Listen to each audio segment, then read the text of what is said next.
couple of other points about what happened. I haven't talked much about the fiction.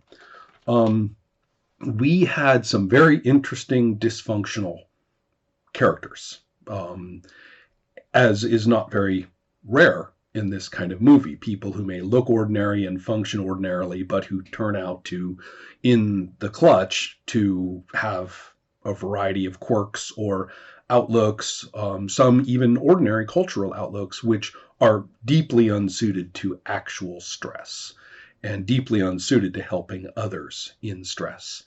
Well, there were people who helped, people who didn't. There were people who tried to team up. The one character who had, as it turned out, had just killed his boss was deeply invested in gathering people together to get across the city, but as he was an extremely squirrely character who kept lying about everything, people kept not trusting him and not wanting to go, and so forth. But we did end up in the police station, a lot of us. We did end up having a showdown in the parking lot outside the police station against the horde of zombies. I am pleased that my feeble and infirm and rather impaired character generally ended up having a lot of room to kind of blither and be, kind of a cuckoo, but also was kind of the only one at the start who was just like, those are zombies. So we gotta fight them.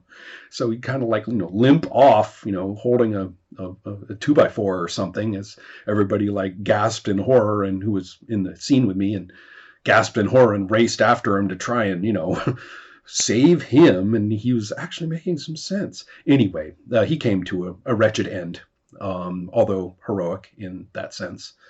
But everybody, I think, found themselves operating from their character's point of view. There were a couple of things I want to bring up, not to be critical of fellow players or other players, but adjusting to this kind of play. For one thing, the rules are quite good about, for lack of a better word, control, which is a terrible word. I like to parse it out into designated authorities across a different, a bunch of different avenues of input into the game, and then it kind of loses that control and power struggle effect. But people who aren't used to the authorities being very well defined, they're sort of used to, well, if I can say whatever I want about what happens, well, then I have all this other authority. And so it took me a couple of times playing cooler and saying, hold on, you guys are not following the rules. There is a rule for how things are said and what you can say about it or can't say about it. And so let's just keep following that. And a couple of times I had to do that as people encountered the learning curve for the game. I have noted on multiple occasions that it is harder for experienced role players to learn the rules of a functional game than they are to learn the rules of a dysfunctional game. They're quite skilled at finding the avenues of dysfunction and then finding a table solution for those, or to exploit them as a player, than they are for actually settling into a learning curve that we're all learning the same rules that we trust. And we'll say we use these. So it's kind of an interesting effect there. I have noted as well that the stereotypically stolid Swedish role players are anything but, and they are quite jumpy and full of vigor in asserting what happens and what I do, and it goes like this, and pretty soon you're looking back and forth going, well, wow, this is a feisty table. So that was going on. And another interesting effect, which is quite important, there were a couple of very strategic thinkers, and their minds jumped ahead of their understanding of the rules and trying to operate in a strategic way.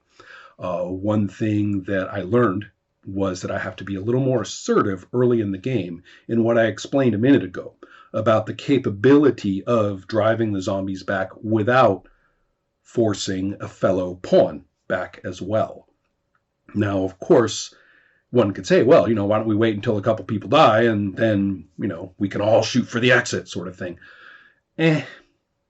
You could, but again, that's sort of thinking of it in terms of, getting to the end of the game. Well, you will get to an end of the game. Let's play our characters and see where we're all at and what fates we all come to. Better. So anyway, though, once I explained that bit about combating the zombies, it kind of relaxed everybody in terms of their only conceived outcomes.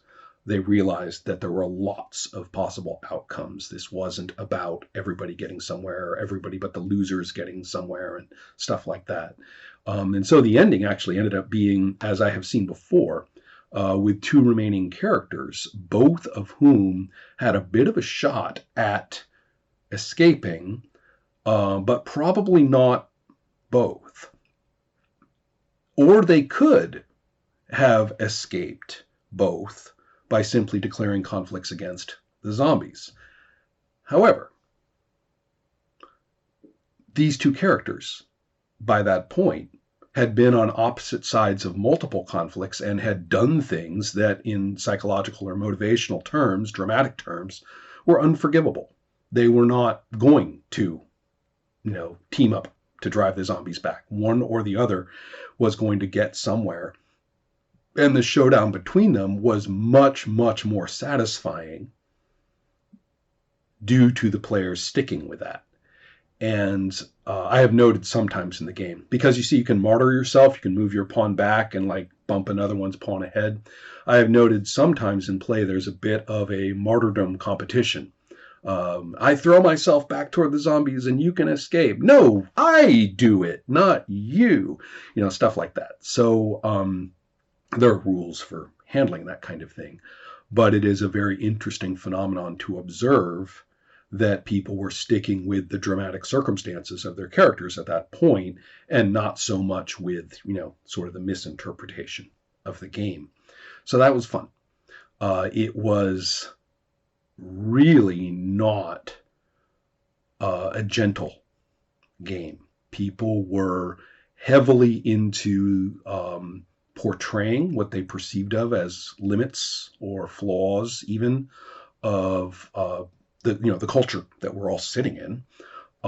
So therefore, different forms of bigotry and different forms of complacency were showcased in a way that I, as the only non-native present, was kind of looking back and forth and going, wow, this is pretty self-critical, very much like my favorite zombie movies are.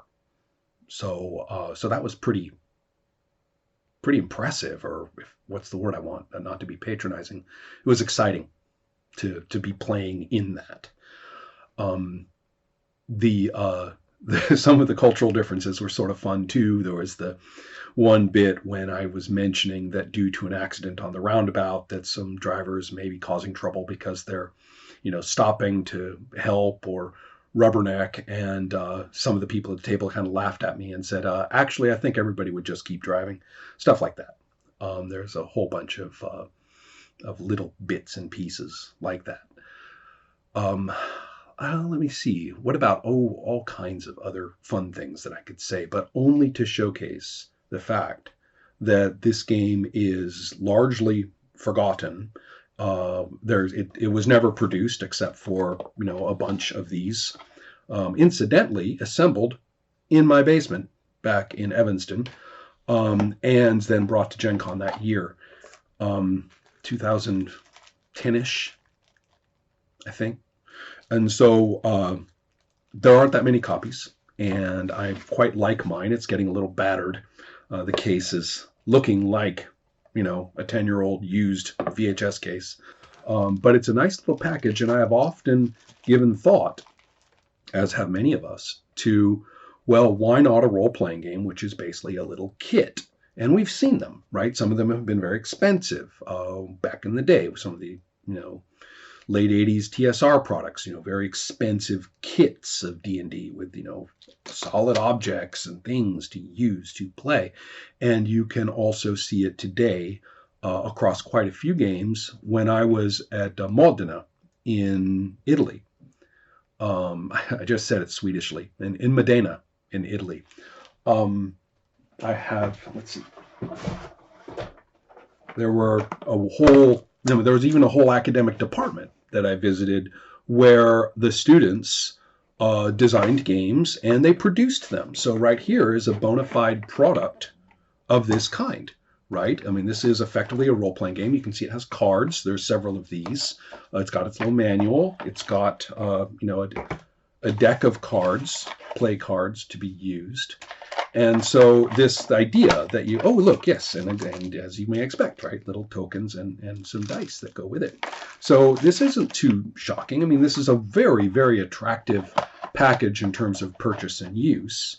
And there's no reason why a role-playing game cannot actually be functionally utilized in this physical way. Again, with more and more of a risk that I recognize as time goes by, that the physicality of such a thing has a way of snapping people into an interpretation of what we're doing that takes some effort, some attention to forestalling. Well, anyway, but there's lots of this kind of thing going on now. Back then, not so much. As a little coda, when Spione was licensed by Narrativa, and we talked about it as a physical thing, I insisted that it be like the original, that Spione is a book, and it's got a short role-playing game in it as an addendum or companion to the nonfiction book, and that the play items were to be kept as minimal as possible, to rely on something that anybody could get easily, which is the standard pack of playing cards, and a few sheets that I had available at the website at the time, as well as, you could photocopy them out of the book. And even having those sheets, I kind of winced at. I really liked the idea that just with, a couple of pieces of paper, pack of cards, writing stuff, and not much of that, that you could just kind of sit down and play. Now, on the other hand, Spione is beautifully suited to something very much like zombie cinema in terms of scene framing. I mean, it's not a coincidence. To play Spione and then say, physically, what could we use? You come up with something like this.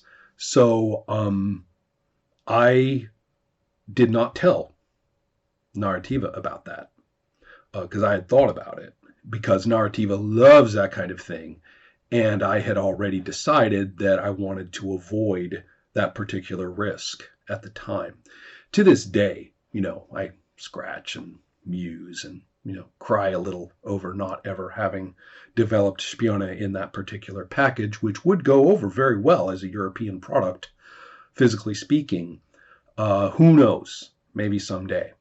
But that was why I didn't do it at the time. I did confess this later, years later, to Michele Gelli, and he cursed me, said how I would have done it. But anyways, that was our experience with zombie cinema.